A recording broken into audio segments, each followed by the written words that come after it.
Memphis, dans le Tennessee, une ville mythique qui a vu naître le rock'n'roll et mourir Martin Luther King Jr., aujourd'hui au cœur de la lutte pour le mariage homosexuel. Pour Hip et Tom, dernière réunion à l'association LGBT locale avant de se rendre à Washington, pour peut-être vivre un moment historique.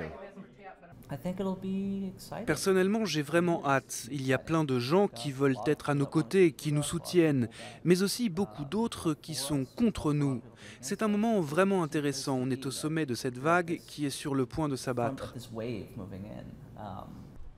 C'est devant la Cour suprême américaine que Hip, Tom et 16 autres plaignants homosexuels vont présenter leurs arguments pour voir leur union reconnue dans 4 États qui interdisent encore le mariage gay.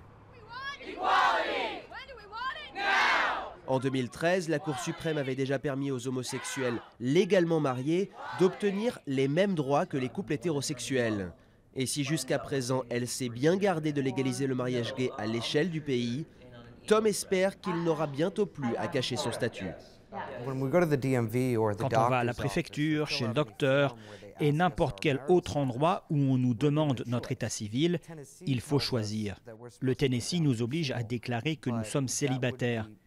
Mais pour moi, ça revient à trahir la personne avec laquelle je me suis engagé. Et j'ai hâte de voir le soulagement de tous ceux concernés par cette loi quand ils ne seront plus obligés de subir ces affronts au quotidien. Un des sujets les plus controversés de la société américaine, une décision en faveur du mariage homosexuel serait historique. Mais pour ces activistes, la reconnaissance des unions entre personnes du même sexe n'est qu'un début. Que ce soit pour le logement ou l'enseignement, nos droits ne sont pas protégés comme c'est le cas dans d'autres États. Nous avons donc beaucoup à faire ici dans le Tennessee et ailleurs dans le pays pour être certains de ne pas juste nous limiter au mariage, mais que l'égalité et la justice deviennent réalité à tous les niveaux. À quelques jours de l'audience, Hip et Tom croient plus que jamais en leur chance. La décision de la Cour suprême devrait être annoncée à la fin du mois de juin.